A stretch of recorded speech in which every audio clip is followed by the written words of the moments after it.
प्रभु श्री रामभद्र की महती अनुकंपा से 19 वर्ष यह सुअवसर मिला है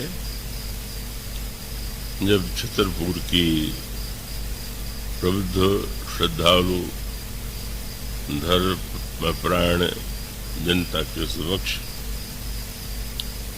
प्रभु के मंगलमय चरित्र की, उनके गुणों की, उनके आदर्शों की कुछ चर्चा की जा सके। श्रीनिवास जी ने बड़े स्नेह और भाव भरे शब्दों में जो कुछ कहा है वो उनकी सद्भावना और प्रीति का ही परिचायक है। इस परिवार से श्री नारायण भैया, जय भैया, प्रयाग जी, शिव जी और अशोक जी और उस समस्त परिवार से मेरा बड़ा पुरातन संबंध रहा है। इनकी माता श्री उस समय से मुझे देखती जानती रही हैं जब मेरी बहुत छोटी सी अवस्था थी। तो एक पारिवारिक संबंध के साथ साथ इन लोगों की जो निरंतर बढ़ती रहने वाली श्रद्धा और प्रीति की भावना है वो मुझे बार बार यहाँ आने के लिए प्रेरित करती है। मुझे कोई कष्ट का तो प्रश्न ही नहीं है। अत्यधिक ध्यान रखते हैं हमारे श्री जय भैया और सभी अन्य सदस्य। तो वो तो एक प्रेम का एक नाता तो है ही, पर मैं स्वीकार करता हूँ कि यहाँ के श्रोताओं का और उनकी जो सुनने की सजगता है, एकाग्रता है, मुझे बड़ा प्रभावित करती है। और ये आवश्यक नहीं है कि बड़े नगर में बड़े उच्च कोटि के श्रोता मिलते हों और उसकी तुलना में यहाँ के श्रोता न्यून हों। बल्कि पिछले वर्ष के प्रवचन का जब प्रकाशन हुआ तो कई लोग बड़े आश्चर्यचकित थे कि छतरपुर में इतनी उच्च कोटि की कथा कैसे हुई, क्या विशेषता है। तो मैंने यही कहा कि नगर कितना बड़ा है और कितने अधिक बड़ी संख्या में लोग आते हैं, मूल्य इसका ही नहीं है। सुनने वाला कितना प्रबुद्ध है, कितना श्रद्धालु है, उसका और भी अधिक महत्व है। तो इस 14वें वर्ष में मुझसे आग्रह किया गया कि राम राज्य के प्रसंग पर मैं कुछ कहूं और इस संबंध में यह स्मरण दिलाना भी मैं आपको चाहूंगा। ये गोस्वामी जी तुलसीदास जी महाराज के पंचशती का वर्ष 1554 में गोस्वामी जी का जन्म हुआ और इस तरह से विक्रमी संवत के अनुकूल यह 500 वर्ष पूरे होने जा रहे हैं, चल रहा है वो काल। तो गोस्वामी जी रामराज्य पंचशती और सबके द्वारा जो एक त्रिवेणी संगम शाला बना है उसे दृष्टिगत रख करके कुछ बातें आपके सामने कही जाएंगी। मुझे विश्वास है कि आप अपनी एकाग्रता और तन्मयता से उसका आनंद ले सकेंगे। गोस्वामी जी की पंचशती और उसके संदर्भ से जुड़ करके जो आयोजन हो रहे हैं देश के विविध भागों में, कभी कभी यह सोच करके बड़ा विचित्र सा प्रतीत होता है कि जिस महापुरुष को, जिसकी कृति को हम आज इतना सम्मान दे रहे हैं, उसके जन्म की स्थिति तो इससे सर्वथा भिन्न थी। जिसके जन्म के समय बधाई नहीं बजाए गए, गीत नहीं गाया गया। पिता ज्योतिष के अंधविश्वासी थे और उनको लगा कि ये बालक तो बड़ा अभागा है, बड़ा विनाशक है, और वो इतने कहना चाहिए कि निर्मम ज्योतिष के मानने वाले थे कि उनको लगा कि इस बालक का त्याग कर देना चाहिए। तो बड़ी विचित्र सी बात है, जिस बात को गोस्वामी जी बार बार स्मरण करते हैं कि वह तुलसीदास जिसकी स्थिति है बाल्यावस्था में रही, जन्म के समय रही, कि माता पिता जग जाई तजो, विधियों न लिखो कछु भाल भलाई। कौन ऐसा भागा बालक होगा जिसका परित्याग पिता ने कर दिया हो, माता बाध्य रही हो, और उसके पश्चात इतना उनका जो अंधविश्वास था उनकी रक्षा तो नहीं कर पाया, उनकी मृत्यु हो गई, माता की भी मृत्यु हो गई। और तब लोगों ने यही मान लिया कि इस बालक के दुर्भाग्य का इससे बड़ा लक्षण क्या होगा, और वह अनाथ बालक कि जिसे अपनी उदर पूर्ति के लिए, अपना पेट भरने के लिए दर दर भिक्षा मांगनी पड़ी, और जिसने ये कहा हो कि मैं तो केवल अगर कोई भिक्षा में 4 चने के दाने दे देता था तो मुझे तो वही चारों फल प्रतीत होते थे। 4 फल मांगो 4 ही चनक को। कल्पना कीजिए उस दरिद्रता, उस अभाव, उस कष्ट का जो उस बालक को मिला। और ऐसा अनाथ बालक,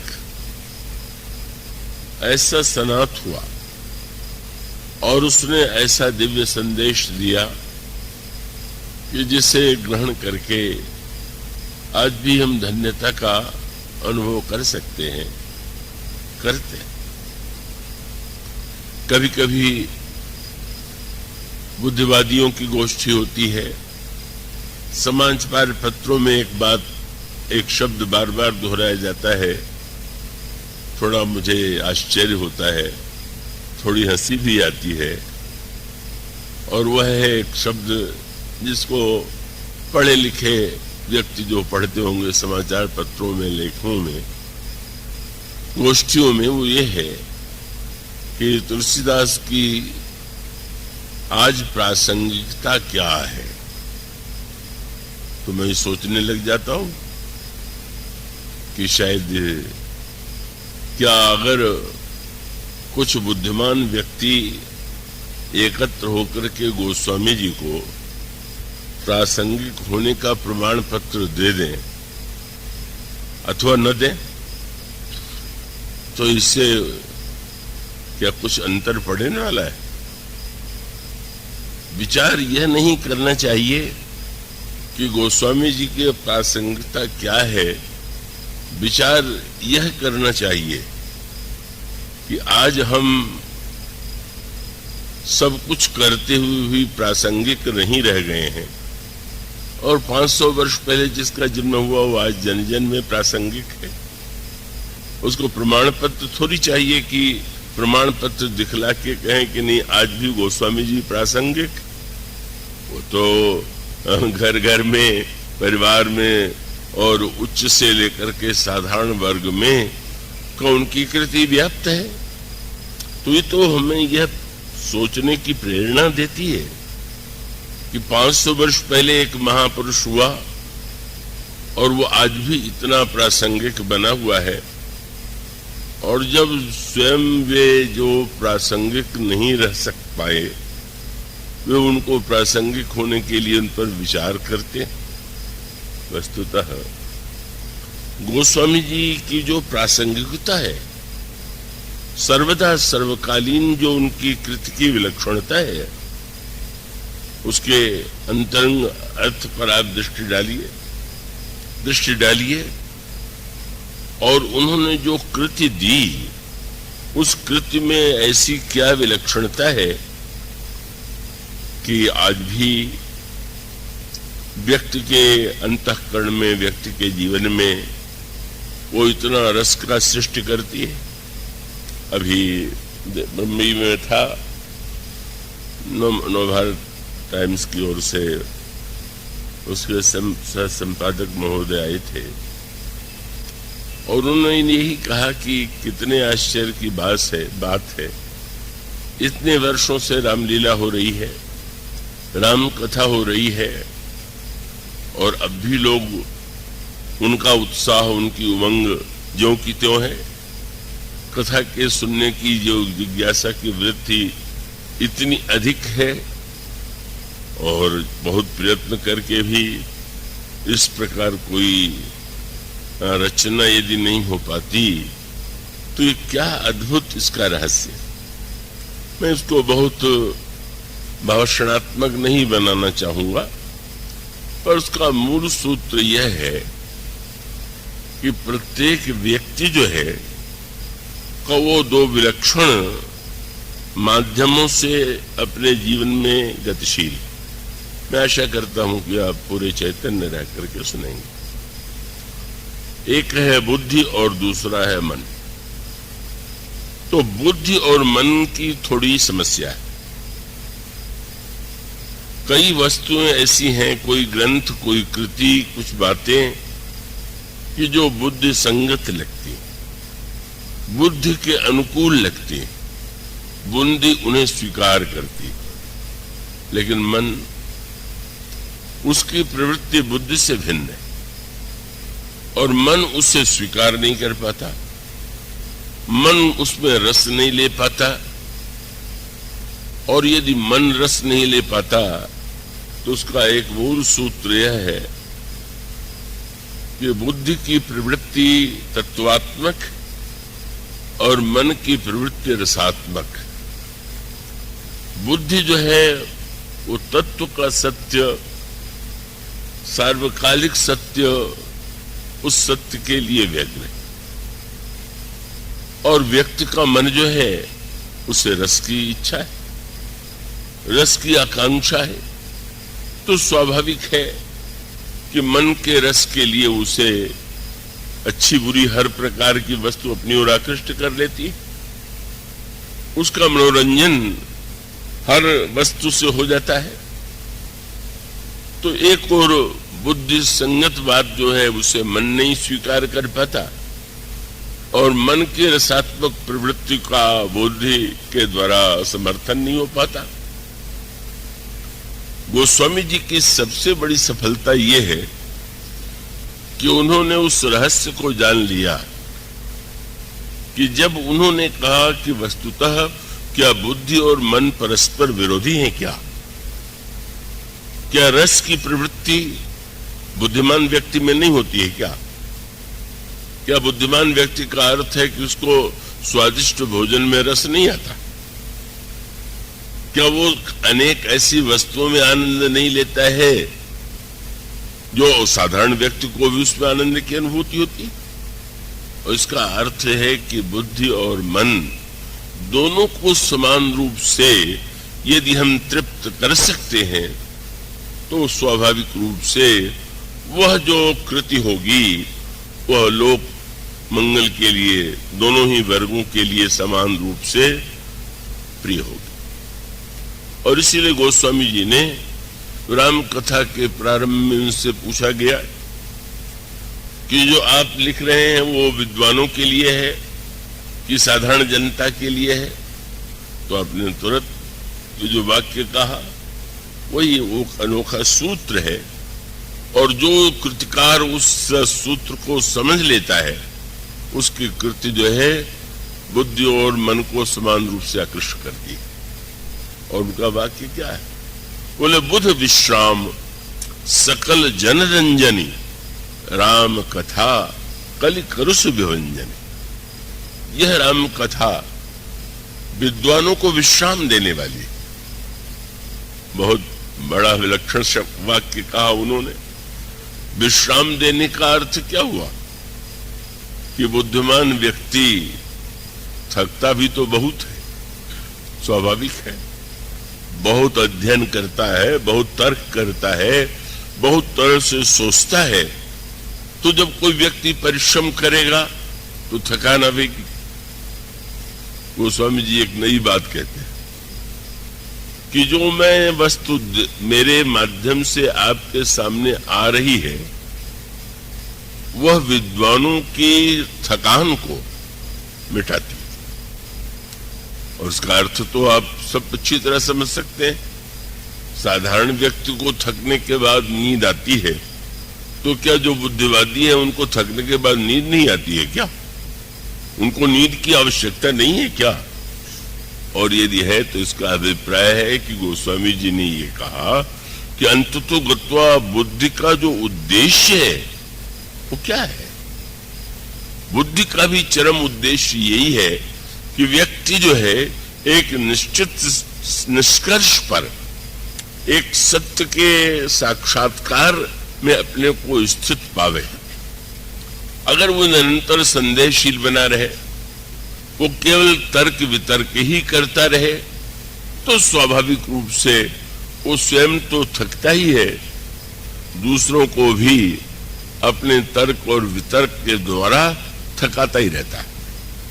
इसलिए मानो तर्क को भी दो भागों में बांट दिया गया, तज कुतर्क संशय सकल। तर्क कल्याणकारी, तर्क जो है उपादेय है, पर कुतर्क नहीं। तो गोस्वामी जी यह आग्रह पूर्वक कहते हैं कि जो विद्वान बहुत पढ़ करके, बहुत सोच करके बहुत थक गए हों आमे, और अगर वो राम कथा का श्रवण करेंगे, मनन करेंगे, अध्ययन करेंगे, तो उन्हें विश्राम प्राप्त होगा। और ये दावा भी उन्होंने उन लोगों की तरह नहीं किया कि वे लोग वह वस्तु दूसरों को बांटते हैं जो उनके पास नहीं। इसका अर्थ है कि जो व्यक्ति दूसरों को सुख बांट रहे हैं, अगर स्वयं उनके पास सुख नहीं है तो बांट क्या रहे? तो गोस्वामी जी ने ये कहा, पूछा गया कि जब इतने बड़े महाकाव्य कहिए, धर्म ग्रंथ कहिए, इस पुस्तक की आपने रचना की, तो आपको तो बड़ा परिश्रम पड़ा। तो गोस्वामी जी ने एक नई बात कही। उन्होंने कहा इस रचना का उद्देश्य थकना नहीं, इस रचना के द्वारा मैं थक नहीं गया। अपितु उत्तरकांड में एक नई बात कहते हैं, और वो यही है, वो आप पंक्ति पावेंगे कि जब कहते हैं कि जाकी कृपा लवलेसते मति मंद तुलसीदास हु, पायो परम विश्राम राम समान प्रभु नहीं कहो। मैंने इस रचना के बाद परम विश्राम पा लिया। और यह सूत्र मानो वे देना चाहते हैं कि अगर आप थके हुए को केवल और थकाते हैं, उसके संशय को आप और उत्तेजित करते हैं, उत्प्रेरित करते हैं, तो आपका संशय जो है आपके लिए नहीं, वो दूसरों के लिए भी घातक होगा। और इसलिए गोस्वामी जी ने कहा इस राम कथा की विशेषता यही है, यह विद्वानों को विश्राम देती, बुद्ध को विश्राम देती। और उसके साथ साथ वे कहते हैं कि ये इसका एक मैं बात कहूं, कई लोग सरल वस्तु को भी कठिन बना करके बोलना चाहते हैं। एक बड़े भारी विद्वान थे, कुलपति भी थे, तो वो जब अंग्रेजी में भाषण देते थे तो बीच बीच में इतना जटिल शब्दावली और इतना कठिन भाषण देते थे कि वो सुनने वाला समझ ही नहीं पाता था कि क्या कह रहे हैं। उनसे पूछा गया कि आप ऐसा क्यों करते? तो उन्होंने कहा कि इसके बिना इन पर प्रभाव पड़ ही नहीं सकता। जब इनको बैठ करके लगेगा कि मेरे समझ में नहीं आया, तो लगेगा कि हमसे कोई ऊंचा है। तो अब जब दूसरे व्यक्ति को के द्वारा अपनी बुद्धिमत्ता मनवाने के लिए आवश्यक हो कि हम सरल को जटिल बना दें, तो स्वाभाविक है कि हम अपना आनंद स्वयं लेते रहें, हम अपने बुद्धिवादिता की, अपनी तर्क संगतता को महत्व देते रहें। लेकिन वस्तुतः का सत्य तो यही है कि आप गोस्वामी जी ने बड़ा विचित्र सूत्र है, क्योंकि अनेक प्रसंग ऐसे होते हैं जो सचमुच बड़े जटिल होते हैं। अब दर्शन शास्त्र का जो निरूपण होगा, शिष्ट तत्व का जो निरूपण होगा, वो तो जटिल होगा ही, लेकिन बताने वाले का उद्देश्य यह होना चाहिए कि वो जटिल को जितना सरल से सरल बना सके उतना वो उसको कहे। इसलिए उन्होंने कविता की परिभाषा में जो वाक्य लिखा, आप में से जिन्होंने पढ़ा होगा वो देखेंगे, वाक्य कहते हैं गोस्वामी जी का ग्रंथ जटिल से जटिल है, कठिन से कठिन है। और जब वे कविता की परिभाषा करते हैं तो कहते हैं सरल कवित कीरति विमल सुई आदर ही सुजान, सहज बैर विसराई रिपु जो सुनी करई बखान। का सरल कविता और कीर्ति दोनों की विशेषता यह है कि साधारण से साधारण व्यक्ति को उसका लाभ मिले। किसी की तिजोरी में बहुत धन पड़ा हुआ है और समाचार पत्रों में पढ़े कि इनके पास तो इतना धन है, तो क्या उस धन के द्वारा कोई दूसरों को लाभ मिल रहा है क्या? और किसी की कीर्ति अगर उसको दूसरों से बिल्कुल अलग बना दे, वो स्वामी जी कहते हैं कि नहीं नहीं, कविता सरल होनी चाहिए। वो स्वामी जी की कविता यूं कह सकते हैं कि बड़ी जटिल भी है, पर उनका तात्पर्य यह है कि हमारा उद्देश्य उसको सरल बनाना है, उसको कठिन बनाना नहीं। मैं एक वैज्ञानिक का संस्मरण पढ़ रहा था, बड़ा मीठा विनोद भरा था। संसार में जिन्होंने का सापेक्षवाद के सिद्धांत की खोज की पुरस्कृत हुए, बड़ा उनका सम्मान था। अब किसी नौजवान व्यक्ति ने मुझसे पूछ दिया कि सापेक्षवाद क्या है, जरा समझा दीजिए। अब कह सकते थे कि तुम्हारे समझने की वस्तु नहीं है, बड़ा जटिल सिद्धांत है, लेकिन उन्होंने उसको ऐसा विनोद भरे शब्द के द्वारा उसे समझाया कि वो अपने ढंग से उसका आनंद ले सके। उनका सापेक्षवाद का अर्थ यही है कि तुम जैसे नौजवान को अगर मुझ जैसे बूढ़े के पास बैठना पड़े तो थोड़ा समय भी बहुत प्रतीत होगा, और जब तुम किसी सुंदर युवती के पास बैठते हो तो तुम्हें बहुत समय भी थोड़ा लगता। यही सापेक्षवाद है। सापेक्षवाद सचमुच इतना ही नहीं है, पर उन्होंने ये सोचा कि सामने वाला व्यक्ति कम से कम उसका कोई अर्थ ले कि उसको सरलता से किस दृष्टांत के द्वारा वह बात कही जाए कि उसका थोड़ा आनंद सही, जिसको स्वयं जीवन में अनुभव करता है। सापेक्षवाद क्या सचमुच इतना ही है क्या? पर उसका अर्थ है कि सामने वाला यह अनुभव करे कि यह सापेक्षता तो हमारे सबके जीवन में होती है। और उसका अर्थ यह है कि गोस्वामी जी महाराज की जो सबसे बड़ी सफलता है वो यह है कि जटिल को भी, तत्व को भी का उन्होंने इतना रस में सराबोर कर दिया, इतना मधुर बना दिया कि साधारण से साधारण व्यक्ति को भी उसमें रस की अनुभूति होती। और जो व्यक्ति उसके अंतरंग में बैठ सकता है का उसको उसके अंतरंग में एक दिव्य तत्व ज्ञान का परिचय प्राप्त होता है।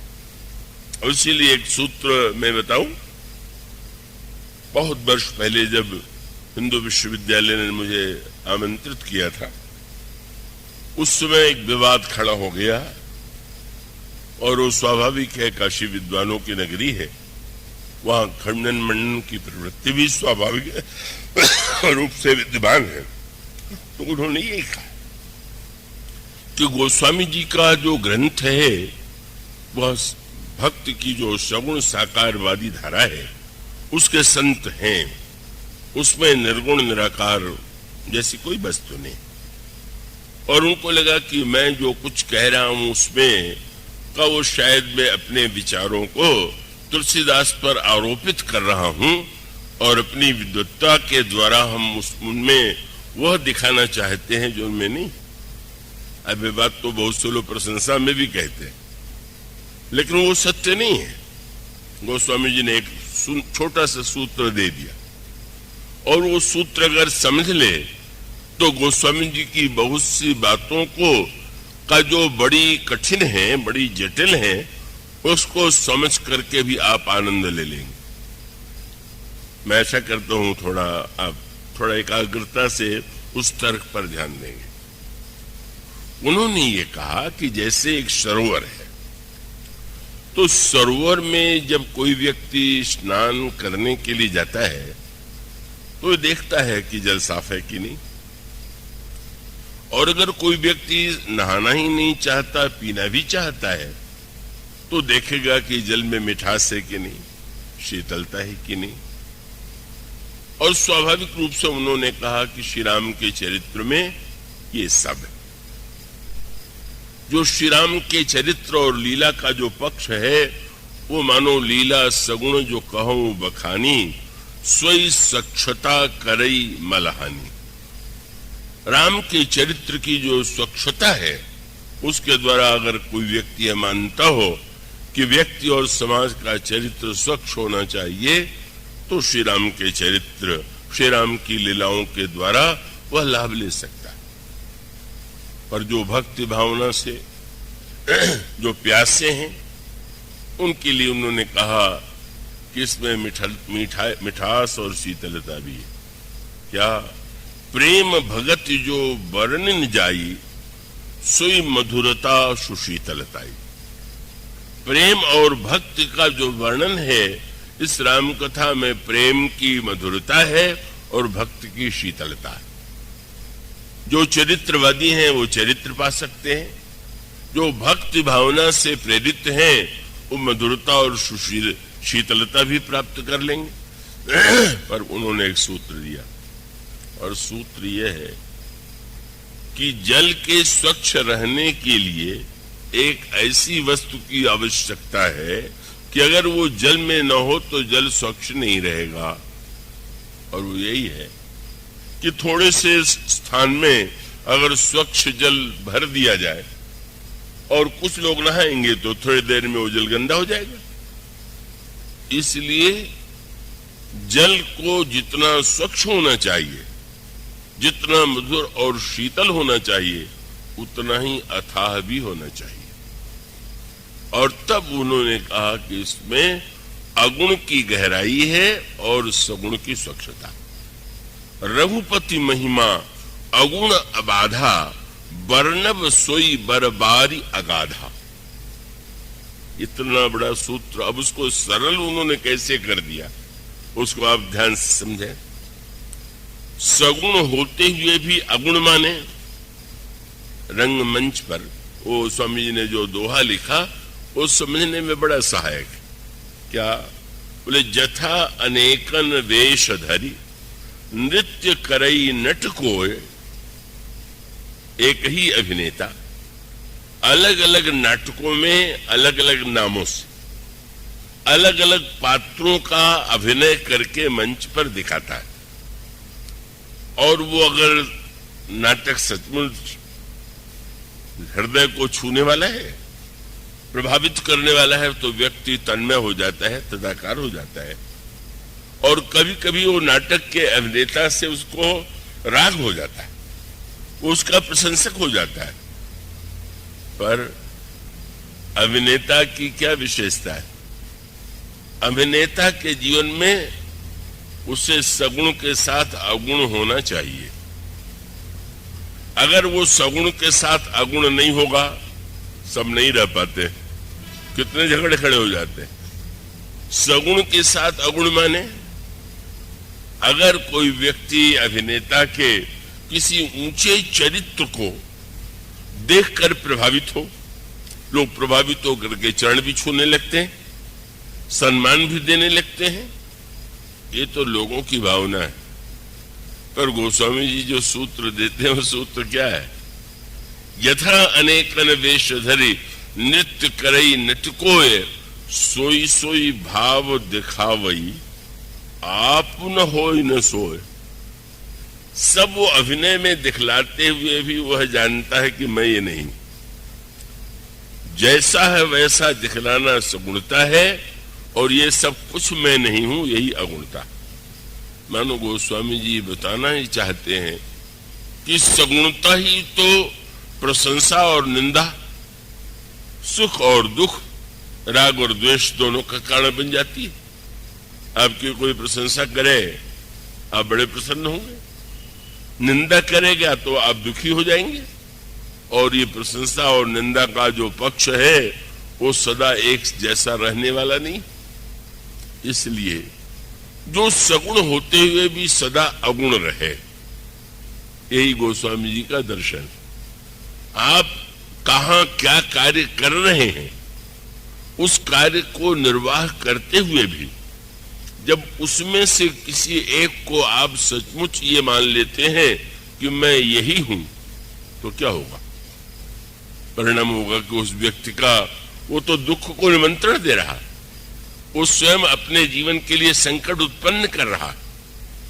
कभी आप नाटक में हरिश्चंद्र बन गए और लोग अब आपके अभिनय से प्रभावित हो जाए, नाटक के बाद आपका चरण छूने लगे, माला पहनाने लगे, यहां तक तो ठीक, पर दूसरे दिन भी अगर आप हरिश्चंद्र ही बने बैठे रहे तो मांगने वालों की इतनी बड़ी बड़ी भीड़ एकत्र होगी कि कल तो आपने सारा राज्य दे दिया था और अपने पुत्र को भी भेज दिया था, मेरे लिए इतना दे दीजिए। मानुष का अर्थ ये है कि अब वो गोस्वामी जी इसको कैसे सुंदर ढंग से प्रस्तुत करते हैं। आप इसे यूं देखें, दो पात्र हैं, परशुराम और राम। दोनों को हम ईश्वर का ही रूप मानते हैं, ईश्वर का अवतार मानते हैं। संयोग ऐसा है कि दोनों का नाम राम है। अब राम के सगुणता के साथ अगुणता क्या है, और बस इसका सूत्र यही है कि धनुष श्री राम के हाथ में और परशुराम जी के हाथ में परशु। ये नहीं कि एक शस्त्र रहित था और दूसरा शस्त्रधारी था, दोनों शस्त्रधारी थे, लेकिन एक राम परशु से जुड़ गए, परशुराम हो गए, पर दूसरे राम धनुष राम तो नहीं हुए। उचित तो यही था कि अगर वो परशुराम है तो ये धनुष राम। और उसका अर्थ क्या हुआ? परशुराम जी की समस्या जिसने उनको आगे चल करके उनके सामने समस्याएं खड़ी यह की कि नाटक में जो वो बने कुछ समय के लिए उसमें इतने तदाकार हो गए कि वे भूल गए कि यह मैं नहीं। अब यूं आप विचार करके देखें, जब हम कहते हैं कि वे भगवान के अवतार हैं, भगवान के अंश हैं, तो उसको जरा व्यापक अर्थों में देखिए। भगवान के अंश तो हम और आप जितने हैं सब। अब उसमें अंतर दिखाई दे सकता है कि किसी में अधिक प्रकाश दिखाई दे रहा हो और किसी में कम प्रकाश दिखाई दे रहा हो। दृष्टांत चंद्रमा का ले लीजिए, का चंद्रमा किसी दिन बहुत कम प्रकाश वाला, किसी दिन और अधिक, किसी दिन और अधिक, पर मूलतः तो चंद्रमा चंद्रमा ही है, चाहे वो द्वितीया का है चाहे पूर्णिमा का है। लेकिन उसमें मूल अंतर कहाँ है? और अंतर यही है कि जहां पर परशुराम जी महाराज के चरित्र के द्वारा मानो यह शिक्षा दी गई कि हम सब भी ईश्वर के अंश होते हुए भी इसलिए हम उस सत्य से वंचित हो गए हैं, क्योंकि जो हम नहीं हैं वह हमने अपने आप को सचमुच मान लिया। और आपने एक बात पर ध्यान दिया कि नित्य जो है आपका शरीर, आपका जीवन इस सत्य का साक्षात्कार आपको कराता है। और वो क्या है? दिन भर आप काम करते हैं, थकान आ जाती है, और होता है कि नहीं, अब विश्राम करना है। अब शरीर थक गया और मन थका नहीं। मन इसलिए नहीं थका कि मन को तो कोई उसका शरीर तो है नहीं, तो मन जब थकता नहीं है और शरीर कहता है कि हम तो सोएंगे, तो सपने आने लगते हैं। क्यों? सपना माने मन की दुनिया। मन में कुछ जो कुछ है जो आप दिन में नहीं कर पाए, रात के सपने में अनाप शनाप चाहे जो देख लेते हैं।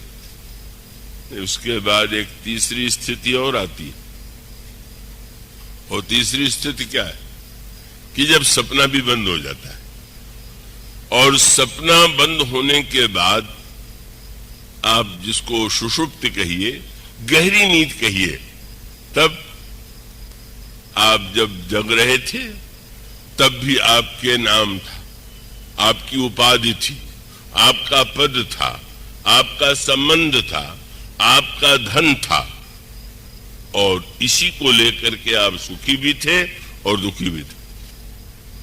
पर जब आप गहरी नींद में चले गए, मुझे आशा है कथा में आप वहां नहीं जाएंगे, कथा में आप जागृत ही रहेंगे, तो आप क्या होते हैं? आप किस जाति के होते हैं? आप किस कुल के होते हैं? किस परिवार के होते हैं? आपका क्या नाम होता है? आपका क्या पद होता है? आपका कितना धन होता है? आप गहरी नींद में कुछ नहीं होते। दिन में बहुत कुछ होने पर भी दिन रात झगड़ा हो रहा है, और गहरी नींद में कुछ नहीं होने पर भी आपको कितना आनंद आता है कि सो के उठते हैं तो कहते हैं आज तो बहुत ही अच्छी नींद आई। अच्छी नींद तो तभी आती है जब आप कुछ नहीं होते। जब होते हैं तब तो आप कभी इस तरह की आनंद की वृत्ति पा ही नहीं सकते। और मानो यही सत्य दिखाने की चेष्टा की गई भगवान की कौन सी जाति है और किस जाति और किस देश के भगवान है। अब रामायण में आप पढ़ते हैं, मीन मछली के रूप में भगवान ने अवतार लिया, कछुए के रूप में भगवान ने अवतार लिया, शूकर के रूप में भगवान ने अवतार लिया। मीन कमठ शूकर नरहरि, बामन परशुराम बपुधारी। बामन बन गए, परशुराम बन गए, ईश्वर यह सब बन गया। और इस सब रूप में अवतारों में इसकी गणना है। लेकिन ये कहने लगते हैं कि भाई राम और कृष्ण पूर्णावतार हैं और ये अंशावतार हैं, तो इसका अर्थ तो समझिए। इसका तात्पर्य ये है कि परशुराम जी ने अन्यायियों को दंड देने के लिए शस्त्र स्वीकार किया, और शस्त्र के द्वारा उन्होंने अन्याय करने वाले को दंड दिया, अन्याय को चुपचाप सहने वाले को दंड दिया, और अन्याय को देखने वालों को दंड दिया। लेकिन फिर वो इतना गहरे रूप से फरसे से जुड़ गए कि उन्होंने यह मान लिया कि सारी समस्याओं का समाधान एकमात्र परशु है, फरसा है, दंड है, और इसीलिए वो अपने नाम के पहले परस जोड़ करके गर्व का अनुभव करते। किंतु इतना ही नहीं, कैसी अनोखी बात हो गई। उन्होंने ब्राह्मण कुल में अवतार लिया, तो ब्राह्मण कुल में अवतार लेने के बाद उन्होंने मान लिया कि मैं ब्राह्मण हूं, और ब्राह्मण ही नहीं उसके साथ साथ वो इतना अभिनिवेश। ये परशुराम जी की निंदा न समझ लीजिएगा, कई लोग ऐसे विचित्र श्रोता हैं, उनसे बड़ा डर लगता है, और डर इसलिए लगता है कि उसको भी क्षत्रिय ब्राह्मण ने यानी किन किन मापदंडों से देखने लग जाते हैं। कब परशुराम जी की समस्या ये है, जब वो श्री राम से अपना परिचय देते हुए कहते हैं तुम्हें मेरा परिचय ज्ञात नहीं है क्या? बोले बाल ब्रह्मचारी, मैं बाल ब्रह्मचारी हूं। और उसके साथ साथ भी ये कहना नहीं भूले, इस भ्रम में न रहना, मैं क्रोधी भी बहुत हूं। बाल ब्रह्मचारी अति को ही और इतने से ही नहीं रुक गए, अगला वाक्य और कह दिया, विश्व विदित क्षत्रिय कुलद्रोही। सारा संसार जानता है मैं क्षत्रिय जाति का विरोधी हूं। मानो ईश्वर ने जब अपने को ब्राह्मण मान करके और इतना सीमा में बांध लिया कि वो क्षत्रिय जाति का विरोधी है, यह क्या है? मानो नाटक के अभिनेता का इतना अभिनिवेश हो गया अभिनय में कि जो अभिनय दिया है उसी को सत्य मान लिया। यही है, कोई भी, वो तो उनका तत्काल ही निवारण भी हो गया और उस निवारण का तत्व बड़ा मधुर है। थोड़ा जटिल होते हुए मुझे विश्वास है कि आप उसका आनंद ले सकेंगे। रामायण में धनुष के माध्यम से परीक्षा लेने की एक पद्धति है। श्री राम की पहली परीक्षा विश्वामित्र जी ने ली, ताड़का सामने आई। ताड़का राक्षसी जो है वो यज्ञ नष्ट करने वाली है, मुनियों को खाने वाली। महर्षि विश्वामित्र ने देखा और श्री राम से आग्रह किया कि वह ताड़का है, तुम इस पर बाण का प्रहार करो। और एक ही बाण प्राण हर लिया। भगवान ने धनुष पर बाण चढ़ाया, ताड़का का वध कर दिया। मानो धनुष की पहली उपयोगिता थी कि जो अन्याय और कष्ट दे रहा है, दूसरों को उत्पीड़ित कर रहा है, उस अन्याय को मिटाने के लिए कठोर से कठोर दंड मिलना चाहिए। और विश्वामित्र ने वह आदेश दिया और श्री राम ने पालन किया। पर श्री राम एक और जहां दंडदाता है, वही उनके चरित्र का एक दूसरा पक्ष है। और दूसरा पक्ष क्या है? ताड़का को श्री राम ने एक ही बाण से मार डाला। ये उनके पौरुष का परिचायक तो हो सकता है, पर श्री राम की पूर्णता क्या है? तुरंत अगला वाक्य क्या कहता है? गोस्वामी जी ने क्या कहा? एक ही बाण प्राण हर लीना, लेकिन दीन जानते ही निज पद दीना।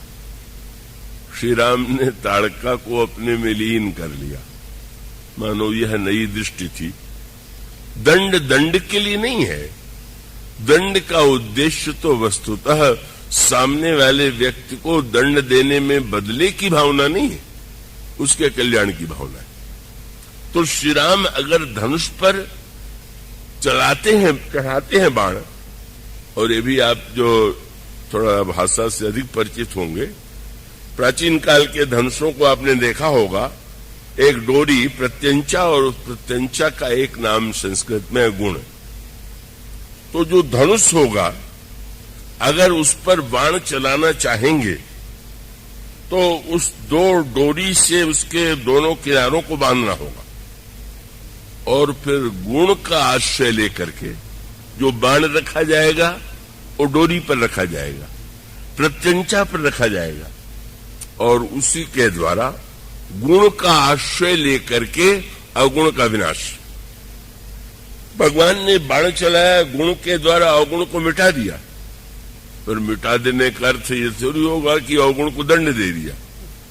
अवगुण को अपने लीन करने का अर्थ है अवगुण को भी स्वयं गुण के रूप में बदल देना।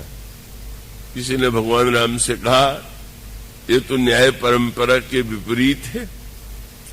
आपने उसको इतने बड़े अपराध के लिए दंड देने के बाद मुक्ति क्यों दे दिया? भगवान ने कहा कि उसके पास जो प्रिय वस्तु थी उसने दिया, और मेरे पास जो अच्छी वस्तु थी मैंने दे दिया। उसने प्राण दे दिया, मैंने मुक्ति दे दिया, है तो देन लेन था, इसमें मेरी कोई विशेषता नहीं।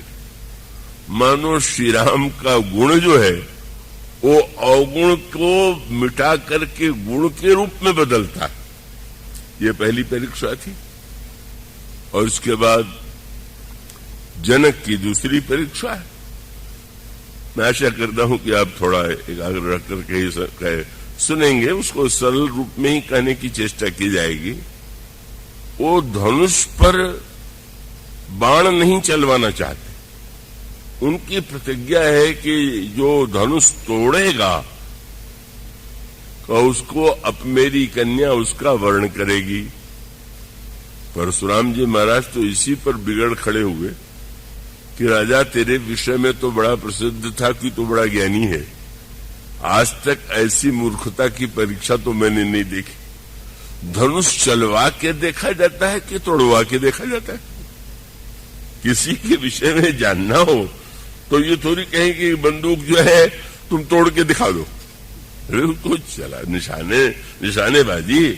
तो तुमको प्रतिज्ञा करनी थी तो ये कर सकते थे कि धनुष पर बाण रख करके जो लक्ष्य का भेद करेगा उसको मेरी कन्या उसका वर्ण करेगी। तुमने कह दिया जो धनुष को तोड़ेगा उसको मेरी कन्या उसका वर्ण करेगी। इसलिए भरे सभा में जनक को मूर्ख कह करके पुकारते हैं, कहु जड़ जनक धनुष के ही तोड़ा। अरे मूर्ख जनक, धनुष किसने तोड़ा? और इतने से ही नहीं रुक गए, और भी स्पष्ट कह दिया, उत्तर देने में जरा भी विलंब न हो, और विलंब हुआ तो मैं जानते हो क्या करूंगा, उलटाऊ मही जहां लग तो राजू, तेरा जहां तक राज्य है नष्ट कर दूंगा। मानो संकेत यह है कि वे जब सोचते हैं तो उनको लगता है तोड़ना भी कोई वीरता का लक्षण है क्या? उसके अधिक संदर्भ में न जा केवल इतना अंतर कि जब श्री राम ने धनुष तोड़ दिया तो क्या डोरी भी टूट गई क्या? डोरी जो की तो थी, पर अंतर हो गया। जब तेहि क्षण राम मध्य धनु तोड़ा, श्री राम ने धनुष को बीचों बीच से तोड़ दिया। अब परिणाम क्या है? डोरी बनी हुई है लेकिन अब उसका उपयोग नहीं हो सकता। इसका अभिप्राय है कि अगुण होने के बाद उस व्यक्ति में गुण दिखाई देता है कि नहीं? डोरी है कि नहीं? बोले है तो, पर अब कोई लक्ष्य शेष नहीं रह गया। परशुराम जी ने जब कहा कितना बड़ा मूर्ख है कि तूने धनुष को तोड़वा दिया, तो वे डर के मारे बोल तो नहीं पाए, पर उनका तात्पर्य यही था कि महाराज अगर भगवान शंकर ने धनुष के साथ बाण भी दे दिया होता तो मैं चलवा के देखता। धनुष दे दिया, बाण नहीं दिया, तो बाण रहित धनुष तो तोड़ने योग्य है।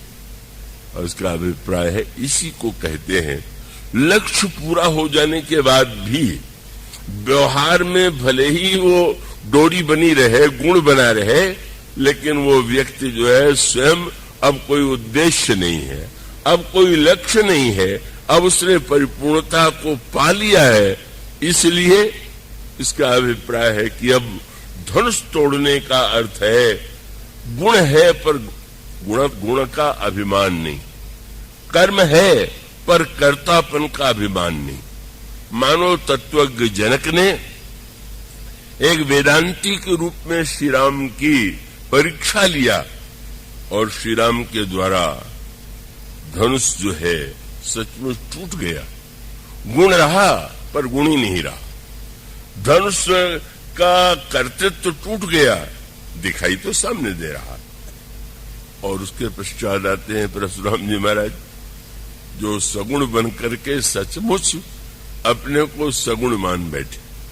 मैं ब्राह्मण हूं, मछली की कौन सी जाति, कछुआ की कौन सी जाति, शूकर की कौन सी जाति है, लेकिन उन्होंने कहा कि मैं ब्राह्मण हूं और क्षत्रिय जाति के विरोधी हूं। मानो यही है, इसी को अभिनिवेश कहते हैं।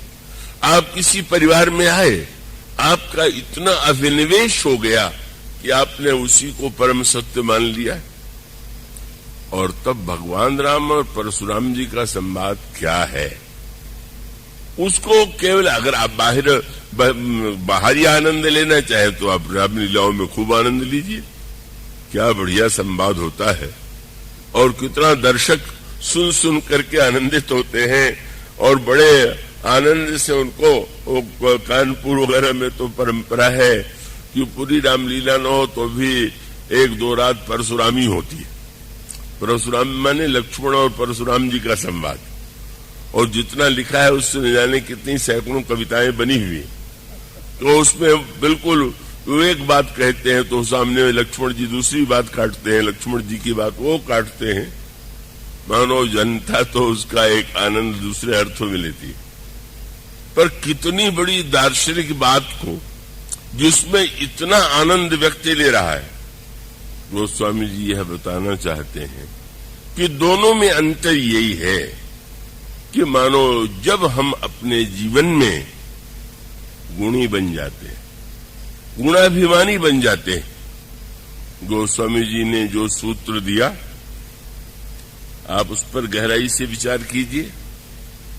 अभी आपके सामने मैंने कहा कि तुलसीदास जी रामायण के रचयिता है, मैं कहता हूं ना, पर क्या तुलसीदास जी मानते हैं कि मैंने रामायण की रचना की है? बिल्कुल नहीं। का उनसे पूछा गया किसने रचना की? कहने रच महेश निज मानस राख। ऐसे तो बहुत से लेखक हैं जो दूसरे की वस्तु को अपना बना के कहते मैंने लिखा, दूसरे की कहानी को अपना बना देते। लेकिन गोस्वामी जी ने कहा शंकर जी ने इसको बनाया। पार्वती जी ने शंकर जी से पूछा, नहीं बातें करेंगे आप लोग। शंकर जी ने पार्वती जी ने पूछा, आप वह रामायण सुना रहे हैं जो आपने बना करके रखा था? बिल्कुल नहीं, मैं तुम्हें वह कथा सुना रहा हूं जो कागभूषुंडी ने गरुड़ को सुनाया था। कागभूषुंडी गरुड़ प्रति गाई। गोस्वामी जी कहते हैं शंकर जी ने बनाया। शंकर जी कहते हैं नहीं नहीं, वो तो कागभूषुंडी ने गरुड़ को सुनाया था, वही मैं तुमको सुना दे रहा हूं। और बाद में याज्ञवल्क्य जी से जब पूछा गया कि आप जो ये कथा सुना रहे हैं वो रामायण आपकी बनाई हुई है? नहीं नहीं, ये तो शंकर जी ने पार्वती को सुनाया था, कागभूषुंडी जी ने गरुड़ को सुनाया था, और मैं उस सुनी हुई बात को आपको सुना रहा हूं। और इसका क्या अर्थ हुआ? मानो अपने आप को कर्ता मान लेना। बस मूल दर्शन ये है, आप कौन हैं? क्या सचमुच आप कोई वस्तु बनाते हैं? कोई कृति आपकी है? यह सत्य है, कोई कृति व्यक्ति की होती नहीं है, व्यक्ति के माध्यम से कृति का प्राकट्य होता है। और जिस समय उस कृति के प्राकट्य को अपने से जोड़ देता है, वहीं वो अभिमानी बन जाता है, मेरी कितनी बड़ी कृति है, कितनी बड़ी रचना। और तुलसीदास जी ने इतनी राम कथा लिखी क्यों? हम और आप भले ही कह दें लोक कल्याण के लिए, पर तुलसीदास जी ने क्या कहा? बोले ये कथा तो गुरु जी से मैंने, स्वामी जी कहते हैं, पुण्य मैं निज गुरु सन सुनी, कथा सुसूकर खेत समुझी नहीं, तस बालपन तब अति रहूं अचेत। मैं छोटा था, गुरु जी रामायण सुना रहे थे, पर मैं बचपने के कारण पूरा नहीं समझ पाया। पर गुरु जी इतने कृपालु थे कि तदपि कही गुरु 12 तो समझ परी कछु मति अनुसारा। गुरु जी ने बार बार सुनाया और सुन करके मुझे कुछ कुछ समझ में आया। फिर आपने लगता है लोक कल्याण की भाषा से, लोक कल्याण की भावना से, इसको आज कहेंगे तो हिंदी भाषा, उस समय तो इसको गांव की भाषा मानी जाती थी, अवधी कह लीजिए। आपने क्या लोक कल्याण के लिए इसका अनुवाद कर दिया? उन्होंने कहा बिल्कुल नहीं। शब्द क्या है? कितना बड़ा सूत्र है। गोस्वामी जी कहते हैं कि भाषाबद्ध करब में सोई, मोरे मन प्रबोध जे होई। गोस्वामी जी कहते किसी दूसरे के लिए नहीं, केवल मेरी समझ में आ जाए, अपने मन को प्रबोध दोने के लिए इसको मैंने भाषा में बनाया। और रामायण समाप्त होने के बाद उन्होंने क्या लिख दिया? काहे के लिए?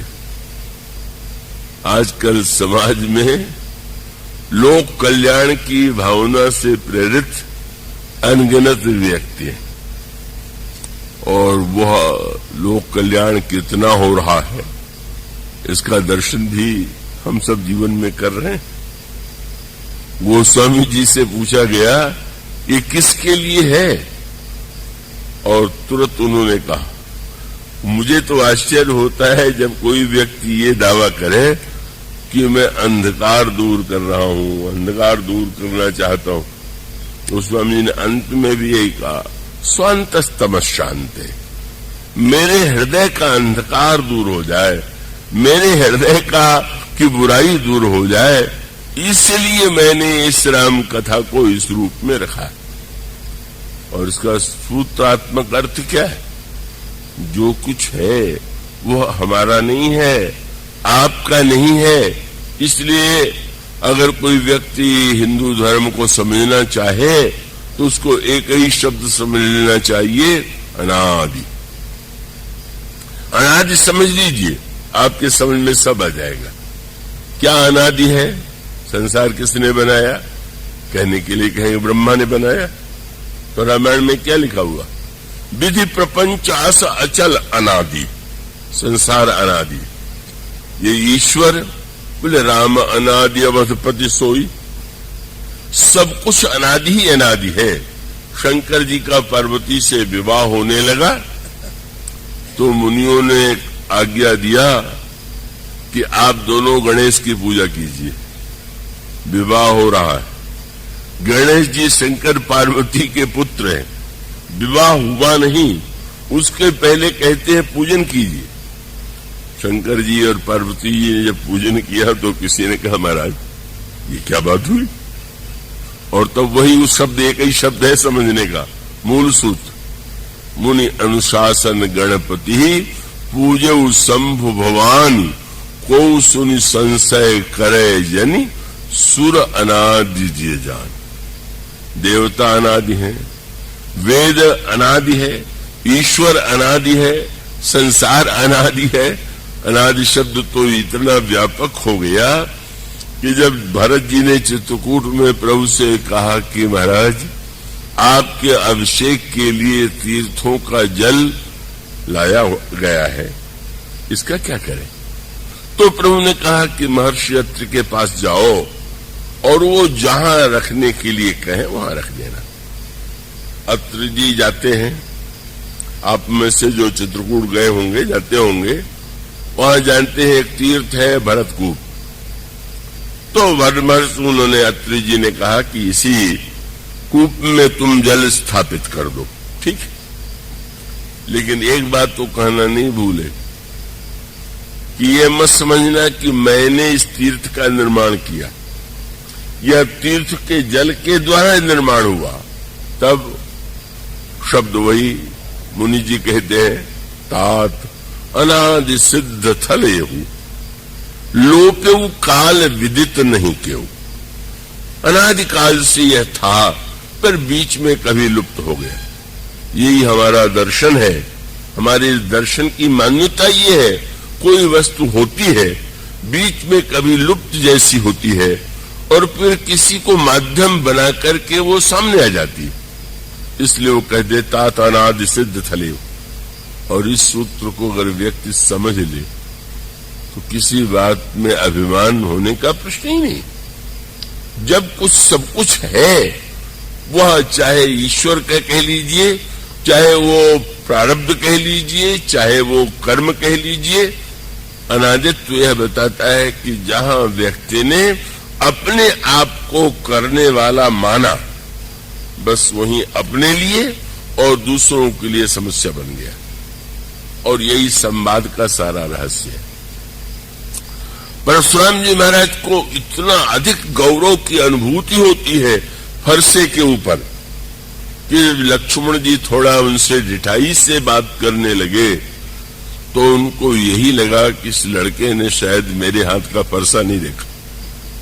उनको विश्वास था कि मुझे देख करके भले ही प्रभावित न हो, पर फरसा देख के समझ जाएगा। और तब भी जब लक्ष्मण जी से बात करने लगे तो गोस्वामी जी कहते हैं कि सामने है लक्ष्मण और परशुराम जी देख किसे रहे, बोले चितई परसु की ओरा। ऊपर आंख उठा के फरसे को देख ले, जब मैं ऊपर देखूंगा तो ये भी देख लेगा। और बता दिया, अरे सठ सुने सी स्वभाव न मोरा, अरे दुष्ट तूने मेरा स्वभाव नहीं सुना। और उसके पश्चात इसके बाद भी जब लक्ष्मण जी ने आंख उठा के नहीं देखा तो तुरंत उन्होंने कहा, परसु विलोक, मेरा परसु देख। अरे राजा के लड़के मेरे परस को देख। फिर भी नहीं देखा, बड़े बिगड़े, परस क्यों नहीं देख रहा है? तो उन्होंने कहा, महाराज मैं तो आपका जनेऊ देख रहा हूं। भृगुसुत समुझी जनेऊ बिलोकी, बहुत बड़ा सूत्र था। उसका अभिप्राय यह है कि जनेऊ भी एक प्रकार का बंधन ही है, क्योंकि वो भी रस्सी है, धागा है, धागा से बना हुआ है। लेकिन वह जो यज्ञोपवीत है, व्यक्ति को सत्कर्म और पवित्रता की प्रेरणा देता है और याद दिलाता है कि तुम ऋणी हो, तुम्हें ऋण से मुक्त होना। यज्ञोपवीत धारण करके अभिमान नहीं, अपितु ये कि ये तो मुझे याद दिलाने के लिए है कि मैं अनेक अनेक ऋणों से युक्त हूं और उस ऋण से मुक्त तब मैं होऊंगा जब देव ऋषि ऋण पितृ ऋण से मैं अपने कर्तव्य कर्म के द्वारा उन्हें संतुष्ट करूंगा। मानो उसका अभिप्राय अंततोगत्वा यही है कि वस्तुतः सत्य यह था कि परशुराम और श्री राम एक ही है, पर एक होते हुए भी परशु की आसक्ति, मैं ब्राह्मण हूं इस प्रकार का अभिनिवेश, और उसी तरह से बार बार के गर्व से, और विचित्रता विडंबना क्या है कि ब्राह्मण भी कहलाना चाहते हैं, पर भगवान राम ने तो बार बार कहा कि आप तो ब्राह्मण हैं, तो और बिगड़ खड़े हुए। तो क्या उन साधारण ब्राह्मणों की तरह मुझे समझता है क्या? मैं वो ब्राह्मण नहीं हूं, मैं वो यज्ञ दूसरे तरह का करता हूं क्या?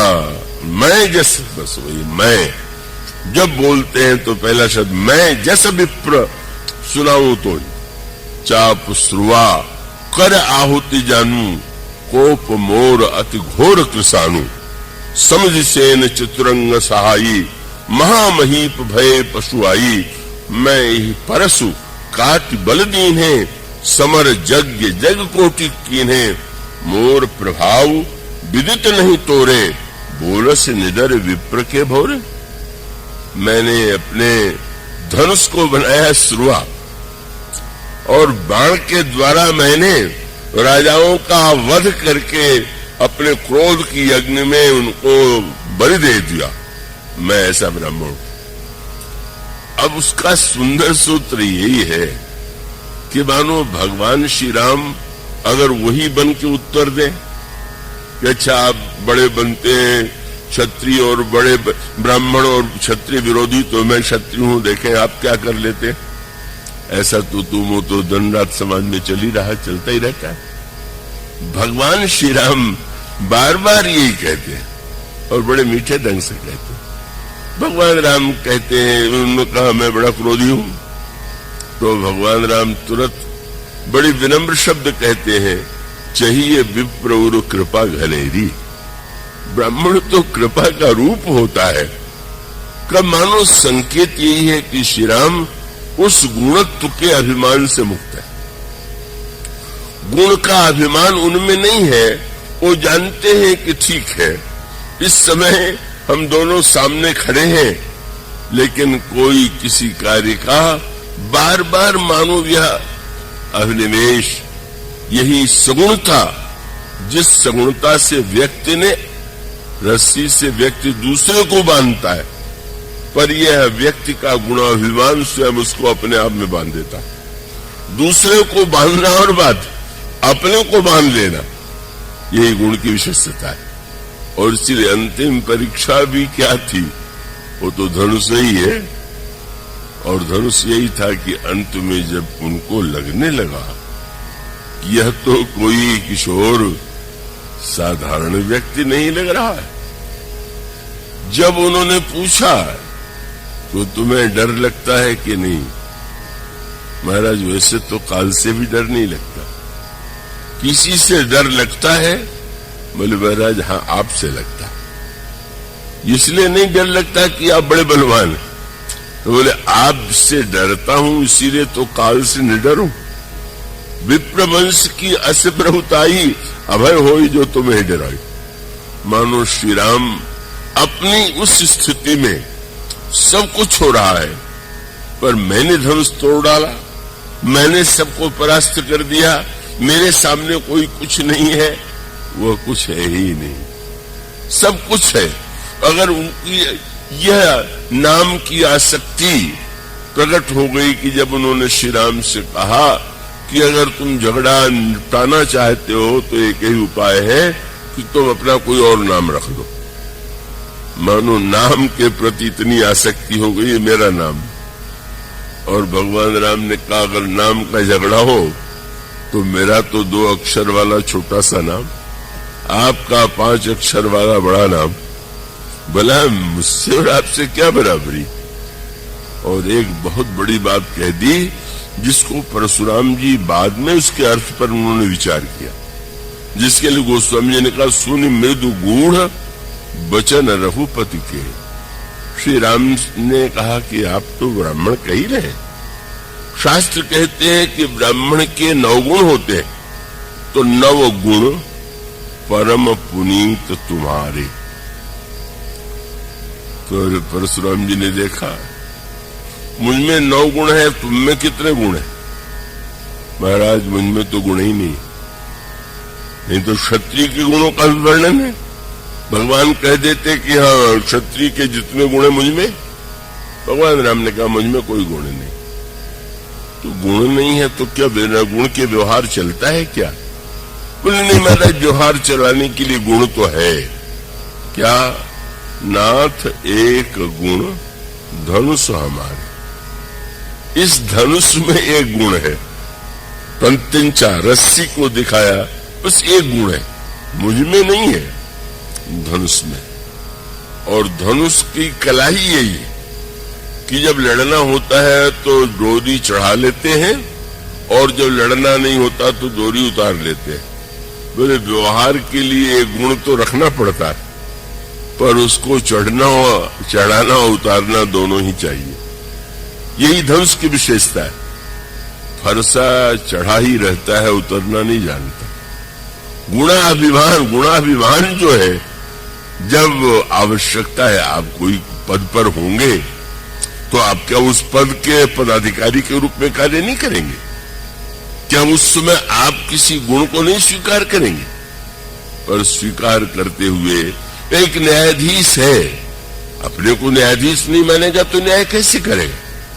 न्यायाधीश मानेगा, न्याय भी करेगा, लेकिन अगर वो बुद्धिमान होगा तो कुर्सी से हटते ही अपने को न्यायाधीश मानना बंद कर देगा कि अब घर में पहुंचे तो भी जज साहब, पत्नी के सामने भी अगर न्यायाधीश है आप, बेटे के सामने भी अगर आप जज ही साहब बने हुए हैं तो आप घर में झगड़ा और नाना प्रकार का कष्ट दिए और लिए बिना नहीं रह सकते। उसका अर्थ है भगवान राम की आवाज सुन करके परशुराम जी को लगा यह तो कोई और ही बात है, और तब उन्होंने भी धनुष को केंद्र बना दिया।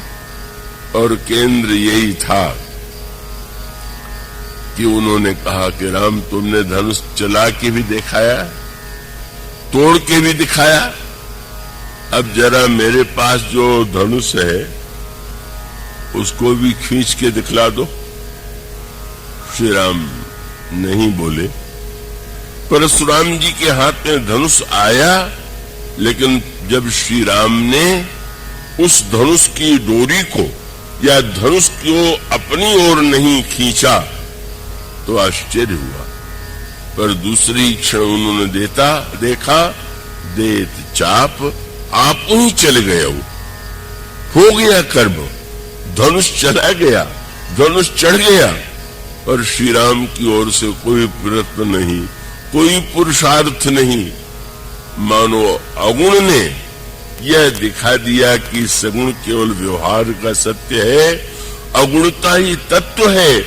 और उसमें स्थिर रहने के लिए सगुणता की बात ठीक है।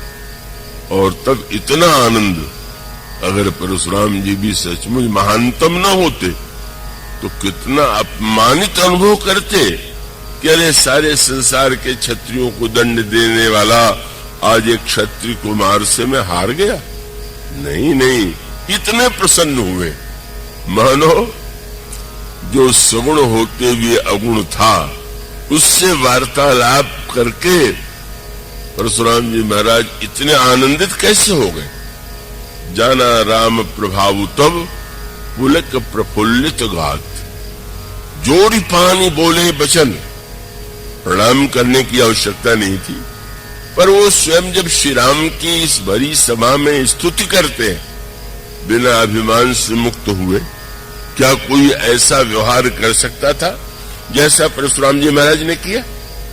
मानो रामायण का महानतम सूत्र यही, श्री राम जो है कि श्री राम का चरित्र मधुर है, कोमल है, रसमय है, और उसके साथ साथ उसकी विशेषता यही है कि वो सब कुछ होते हुए भी स्वयं उनमें कोई अभिमान नहीं, कोई कर्तृत्व नहीं। मानो गोस्वामी जी ने जब संसार को देखा, पाया, इतना कष्ट पाया, इतना दुख पाया उन्होंने, जब गोस्वामी जी ने रामायण में ये कहा कि नहीं दरिद्र सम दुख जग माही, दरिद्रता से बढ़कर के कोई दुख नहीं है, तो केवल साहित्य का सत्य नहीं था, जीवन में अनुभव किया हुआ और भोगा हुआ सत्य था। तो आप कल्पना कीजिए कि जिस बालक को दरवाजे दरवाजे भटकना पड़ा हो भिक्षा मांगने के लिए, और लोग भिक्षा देते समय भी यह चिंता करते रहे हों कि सवेरे सवेरे लड़के का मुंह देख लिया, पता नहीं दिन कैसा बीतेगा। दिन अगर खराब बीतता है तो हम लोगों के मुंह से यही निकलता, पता नहीं किसका मुंह देख के उठे थे। मानो हमारे मुख में तो कोई कमी है नहीं, जो कमी होगी किसी दूसरे के मुंह में ही होगी। नहीं तो हम कहते कि भाई आज दिन बुरा कि नहीं, पता नहीं किसका मुंह देख के उठे थे। तो गोस्वामी जी को देख करके तो यही समझते थे, अभी आ गया भागा, भिक्षा मांग रहा है, न दे तो भी ठीक नहीं, और दे तो पता नहीं दिन कैसा बीतेगा। जिन्होंने इतना कष्ट भोगा उन्होंने एक संत का आश्रय प्राप्त किया, और वो संत नरहर दास। गोस्वामी के जन्म स्थान को लेकर के, किसी जाति को लेकर के, स्थान को लेकर बड़ा विवाद है, सूकर क्षेत्र को लेकर के विवाद है। एक एटा जिले में सूकर क्षेत्र है, राजापुर तो बांदा के पास प्रसिद्ध ही है, लेकिन अयोध्या के जो प्राचीन संत थे और अब भी यह नहीं मानते हैं कि राजापुर हुआ है। वो कहते हैं राजापुर में भी गोस्वामी जी रहे थे, पर जिस राजापुर में जन्म हुआ था वो अयोध्या के पास में। जिस सूकर में उन्होंने कथा सुनी थी वो अयोध्या से कुछ दूर वहां पर भी संगम है, और वहीं पर उन्होंने कथा भी सुनी थी। और वो सूकर खेत के नाम से वो स्थान प्रसिद्ध है। जिस बालक को कोई देखना नहीं चाहता था, जिसका मुंह, आज झगड़ा हो रहा है कि वो हमारे यहाँ पैदा हुए थे, हमारे यहाँ पैदा हुए थे, हमारी जात में पैदा हुए थे। कैसी समाज की विसंगति और विडंबना है। वो मैं एक संस्मरण अभी ताजा सुनाऊं। मुझसे कहा गया कि यहाँ जो सूकर खेत है, राजापुर है, उसको देखने के लिए चलिए। ये था कि वहां जाएंगे और वो देख के आ जाएंगे। मैं बता दूं कि ये जो बांदा जिले में चित्रकूट के पास राजापुर है, उसको आज तक मैंने नहीं देखा है। चित्रकूट प्रतिवर्ष जाने का सौभाग्य मिल जाता है, पर 40-50 वर्ष में उस स्थान का वहां के लोगों का बड़ा उलाहना भी है। पर वो मेरे मन में कुछ ऐसी भावना बनी रही है कि वे जिन तुलसीदास जी की हम पूजा करते हैं वो तो चित्रकूट में ही उनका निर्माण हुआ। अब उस विवाद में कौन पड़े कि वो वस्तुतः वो है कौन सा जन्म स्थान। पर इस वर्ष हुआ कि कई संतों ने आग्रह किया राजापुर चले देखे, नरहरदास की कुटिया देखे। मैं गया तो आशा थी कि लौट करके जल्दी आ जाएंगे, बहुत विलंब हो गया। का भोजन आदि करके नहीं गए थे, ये मान करके कि लौट के भोजन करेंगे, और वहां संयोग से भोजन बिल्कुल नहीं मिला। भोजन कहीं ही प्रबंध था। तो मैंने विरोध में यही कहा, संतों ने तो ये कह करके प्रमाण पत्र दिया कि ये उस राजापुर में नहीं गए और इसमें आ गए तो यही असली, वो तो उनका था। पर मैंने तो विनोद में यही कहा कि वो तो इनकी भक्ति भावना है। सच तो यह है कि आप लोगों ने सिद्ध कर दिया कि आप राजापुर वाले। उन्होंने भी तुलसीदास जी को भोजन नहीं दिया था और आपने हम लोगों को भूखा ही रखा है, तो उस परंपरा को आप निर्वाह कर रहे हैं। वो तो एक विनोद में कई के बाद बात थी, लेकिन इसका अर्थ यही तो हुआ। इतने अनादृत व्यक्ति ने समाज को कितना कुछ दिया, पर देने के बाद कभी नहीं कहा कि मैंने क्या दे दिया, मैं क्या दे रहा हूं। बस उनको तो यही लगा, बार बार वो ही कहते रहे कि अरे भाई मुंह से कूर कायर कपूत कौड़ी आध के। मैं तो आधे कौड़ी दाम में भी कोई खरीदने वाला नहीं था कि बहुमोल तय करैया गिर श्राद्ध के। तो स्वामी जी ने एक दोहा लिखा, ते तुलसी ऐसे होते मिले न चुटकी चून, अब तो राम कृपा भई तो लुचुई दूनो जून। कहने लगे कि तुलसीदास को तो चुटकी भर आटा भी नहीं मिलता था, अब दोनों समय तो लुचई खाने को मिलती। एक बड़े सज्जन थे, धनिक, कहले इसका अर्थ है उनको लुचई शायद बहुत बड़ी वस्तु लगती होगी, लुचई बहुत पसंद होगी, इसमें क्या है, इसमें महात्मापन है। मैंने कहा बस महात्मापन यही है कि आपको पुड़ी देख करके, लुचई देख करके आप पूछेंगे किस रसोइये ने बनाया, बहुत अच्छा बनाया। आपको लुचई देख करके बनाने वाला रसोइया ध्यान में आता है या परिवार का सदस्य आता है। पर गोस्वामी जी लुचई देख करके भगवान की कृपा की याद करते हैं, बनाने वाले की याद नहीं करते। उनको ईश्वर, कितना ईश्वर, उनको लगता है कि कितना बड़ा दयालु है, उसने कितना कुछ मुझे सम्मान दे दिया।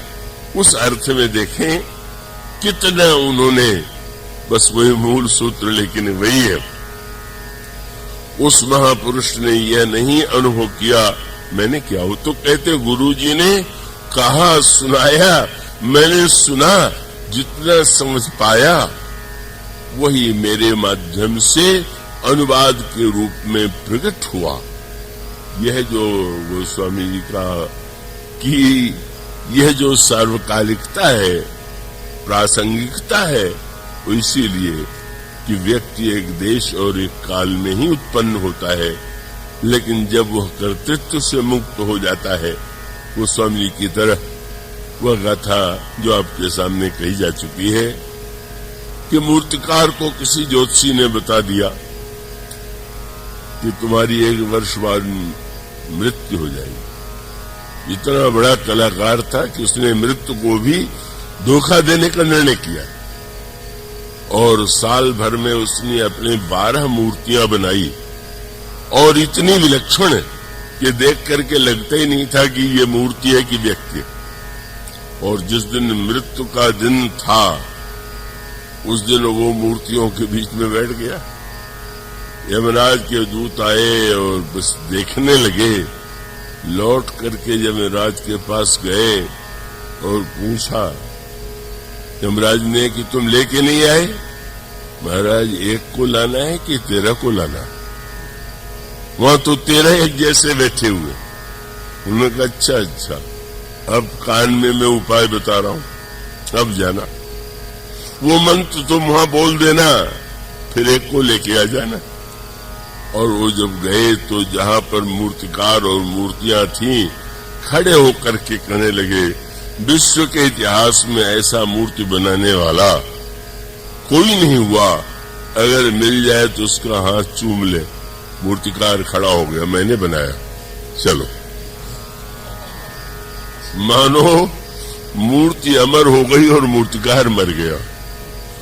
और उसका अर्थ है हमारा अभिमान हमें परिच्छिन्न बना देता है, हमें सीमित बना देता है। और गोस्वामी जी कोई अभिमान नहीं। उन्होंने कहा कि हमें है क्या कि जिस बात का मैं अभिमान करूं। और परिणाम ये हुआ कि आज 500 वर्ष के बाद जब हम उनकी कृति को पढ़ते हैं, बार बार अनगिनत बार कहते हैं, पढ़ते हैं, सुनते हैं, तो नए अर्थ, नए रस की अनुभूति होती है। इसलिए सचमुच यह राम कथा तुलसीदास के माध्यम से जो प्रकट हुई, उस पंचसती के मनाने का अर्थ यही है कि हम उनके सिद्धांतों को, उनके रहस्यों को, जो सूत्र उनके द्वारा प्रकट हुए, पर जिसके लिए उन्होंने अपने को नहीं माना कि मैं दूसरों का कल्याण कर रहा हूं। उन्होंने नहीं कहा कि मैं लोगों के कल्याण के लिए कर रहा हूं। उन्होंने तो बार बार, किसी ने पूछा, शंकर जी ने पार्वती को सुनाया, काकभूषुंडी जी ने गरुड़ को सुनाया, याज्ञवल्क्य जी ने भरद्वाज को सुनाया, आप किसको सुना रहे हैं? जनता को? नहीं भाई, मैं जनता को नहीं सुना रहा हूं। किसको सुना रहे हैं? रामायण में एक शब्द आप बार बार पाएंगे, उनका श्रोता मन है। और मन को भी जो विशेषण देते हैं, भला कौन वक्ता श्रोता को विशेषण दे सकता है? जब वो कहते हैं अरे मन तू सुन, तो एक शब्द जोड़ देते हैं, क्या? सुनई संतत सठ मना, अरे दुष्ट मन तू सुन। वक्ता तो श्रोता की प्रशंसा ही करेगा, पर गोस्वामी जी कहते रे दुष्ट मन तू सुन। माने किसी ने कहा महाराज अपने को सुना रहे हैं। बोले भाई वो हम अपने को जब बदल नहीं पाए, अपने मन को नहीं बदल पाए, तो हम कैसे कहें कि मैं दूसरों को सुना रहा हूं? तो इस पंचसती के संदर्भ में गोस्वामी जी के प्रति जो हमारी श्रद्धामयी भावना है, उसके संदर्भ में बात कही गई। पर राम राज्य का जो प्रसंग लिया गया, वो राम राज्य गोस्वामी जी का सर्वश्रेष्ठ प्रिय आदर्श है। रामायण की परिपूर्णता राम राज्य में है, और गोस्वामी जी ने राम राज्य के माध्यम से उन्होंने दो शब्द लिखे हैं, सुराज और रामराज। तो सुराज और रामराज, इन दो शब्दों में अंतर है। व्यक्ति और समाज को सुराज की चेष्टा करनी चाहिए। रामराज तो बहुत आगे की बात है, बहुत ऊंची बात है, पर सुराज और रामराज क्या है? और गोस्वामी जी जब रामराज्य का वर्णन, रामराज्य का आदर्श का प्रस्तुत करते हैं, तो प्रस्तुत करने का वह सूत्र आपके सामने, जिसकी चर्चा कल से की जाएगी। श्री राम किंकर प्रभु